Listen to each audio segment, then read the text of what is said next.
JCLady. Hi there, this is Joanna from the channel JCLady Alternative Education, and today I'm making the last video from the series fourth series entitled Comparative Grammar 2, and well, I'm talking about Polish grammar all in all, as an example of the ancient grammar. But here this is basically comparative grammar. I'm comparing Polish, English and French. The topic of this video is verb, again, but now I want to compare conjugations, basically, in Polish, French and English, so flexia of the verb, and I want to talk about tables. Tables. What are the tables? Tables, I mean exactly the schemata of the tables of verbs, conjugations of verbs. Now, let's start with like saying what are the differences. So, in Polish is the old language, ancient. So, of course, the conjugations are huge. And that means that we've got 3 conjugations, and that means that we've got lots of changes in the ending, meaning that each ending for each person and singular or plural is different. And so that those are full schemata, full rules how to create it. And that's Polish, and of course then you there are different schemata for past, present and future, and yeah, so basically what it makes, that's a long big table of conjugation of one verb. Now the problem is that in Polish we've got some mess in that, and we never actually had those tables such like those, especially in French, and people say, oh, it's needed. And there is one book I will show you in a moment, and I will talk about it, but there are problems with deciding what should be, like what is one verb, what are the schemata for one verb, and which verbs are related, which are not related. Okay, that's Polish. So lots of conjugations, lots to learn by heart.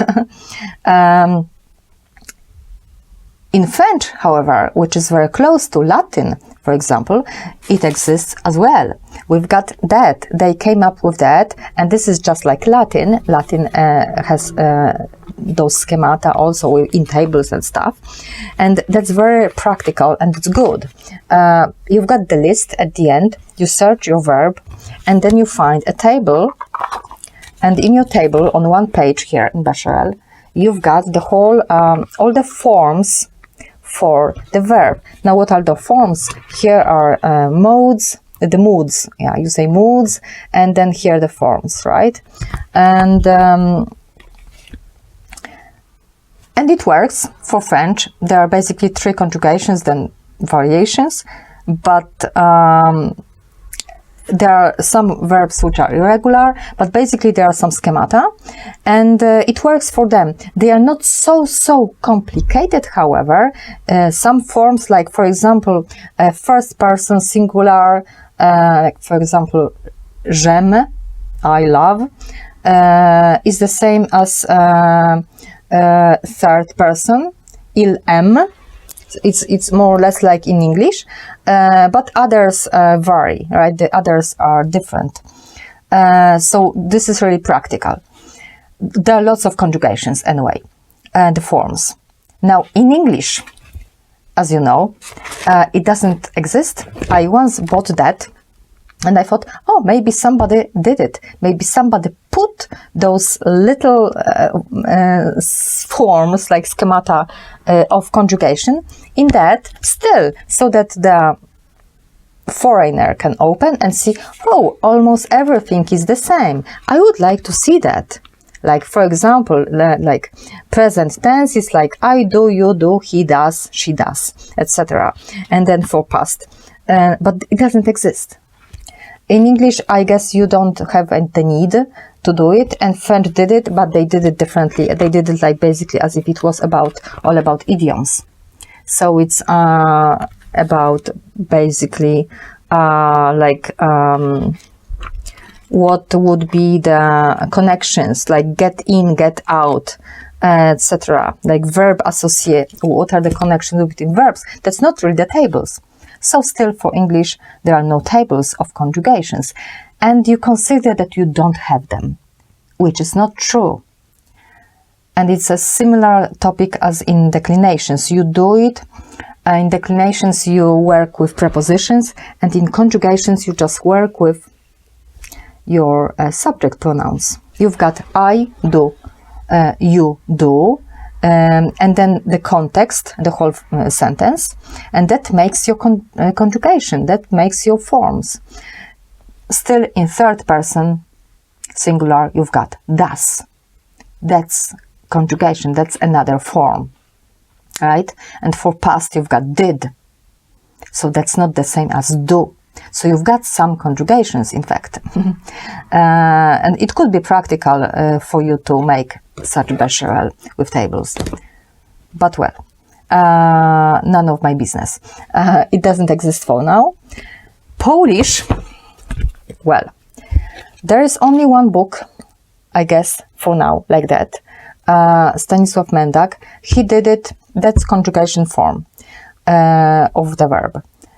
He did it, it's not even available now, only in libraries. He did it for courses for foreigners, courses of Polish, because that's the need. People like Spanish, French, they are used to that when you can conjugate a lot, and we conjugate a lot, it's not like English, like first person is different, palę, palisz, pali, palimy, palicie, palą. When you've got first, second, third, and then singular, plural, you've got 6 forms, all different. So he did it, and it's like that. The book is big, and here 2 pages, it's 1 verb. Now the problem is with that in Polish it's even more complicated. Of course, it's more complicated than in French, and you need to know etymology, and you need to go really deep to see that there are those aspects, like in English I talked about simple and continuous, and that's a part of, in fact, forms of a verb. That's not another, meaning when I've got continuous aspect and repetitive simple aspect, that's for one verb, and I cannot pretend that those are separate verbs. That's what he did. He said, for example, that in the form, for example, sprzątać, clean, sprzątać, that's infinitive for simple aspect, repetitive, sprzątać. He pretended that sprzątać with this infinitive, different, and sprzątnąć with the infinitive for the aspect perfect. He pretended that those are separate verbs. What does it make? That we've got like a sous plus, like there is like, that's redundant. Because he said, okay, so here I do the schemata for sprzątać, and here I do for sprzątnąć. That makes too much. And what does it make also? Sprzątnąć, does it have the present tense? How would it? That's perfect. Sprzątnę, it basically, it sounds like future, however, it's present perfect.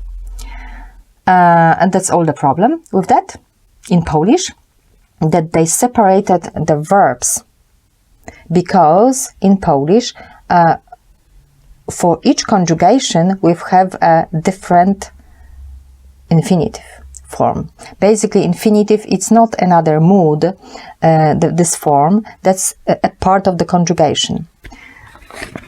let's look at my table. I redid. I reformed everything, right? Here are my tables. My tables are attached. That's at the end of my Polish grammar theory, and there are 120 something of them. 50 something is in one volume of Polish grammar, and 50 something in the other. There is a list of tables, just like in Bechamel. You choose your verb, and then you go, there's a number of the table, and you go to that table, and of course that's not exactly for that verb maybe, because there are 100, only a few of them, 100 something, there are like million, I don't know, verbs in Polish with prefixes and all that. You choose it and you see the example of schemata, right? That's like in Bechamel basically. And how I did it, I took a list of verbs. The list is long. There are like 1,000, but that's minimum, about 1,000 verbs at the list. And because the verbs in Polish are made, you can stick one to another, like root words, root verbs, but often you just create new by putting the prefix, which comes from the preposition, but the prefix, right?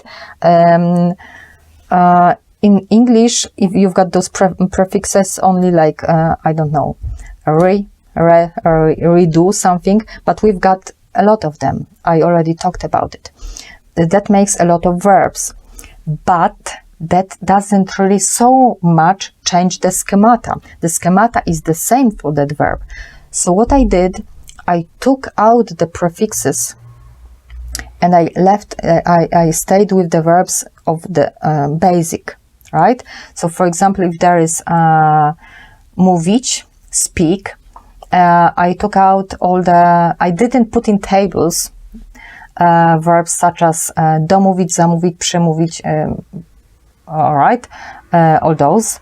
I just conjugated mówić, speak, because there are others like speak, to speak, or something like that. You do that more or less because you add those prepositions at the end, like to, in, on. That's what we do with prefixes. Never mind. I took it out and I stayed with the verbs of like basic verbs. Mówić, right? Iść.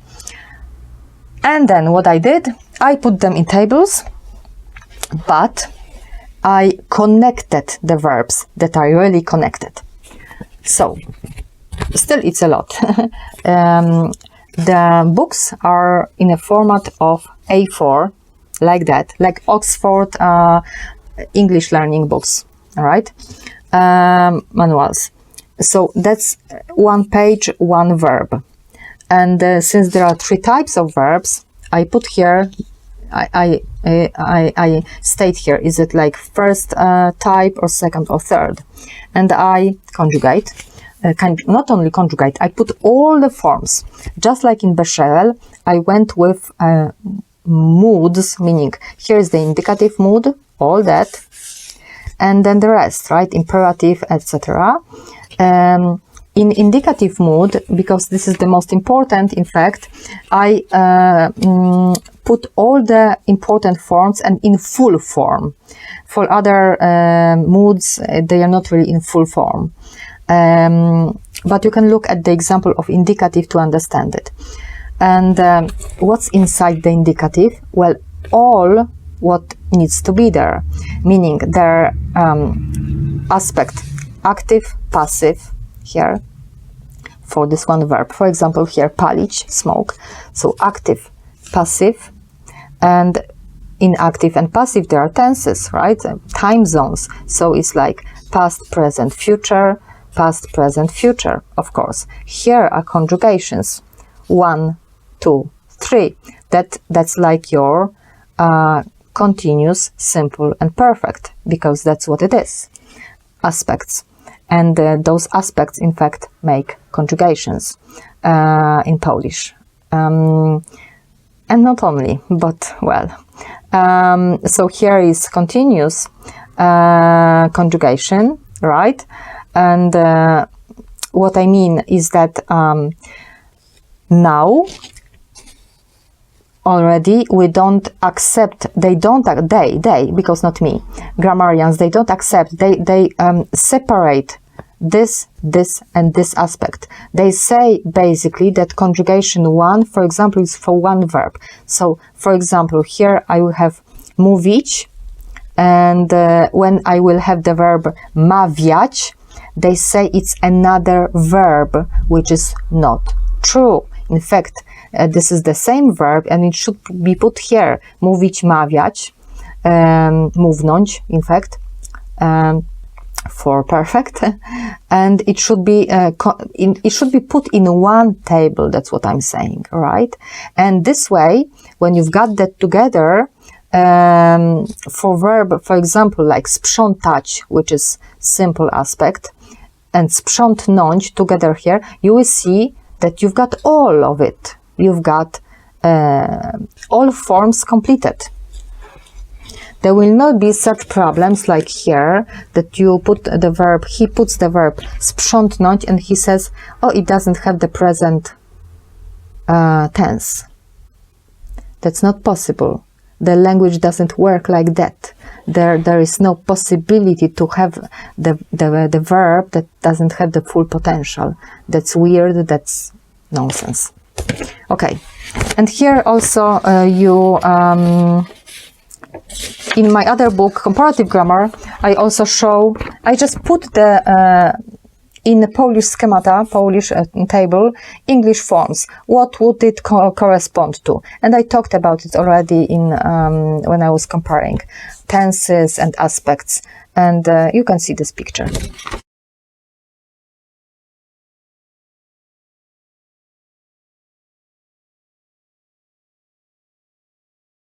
I put English and French, 2 tables, as an example. That's it from me. All right. Do remember that the language creates your world.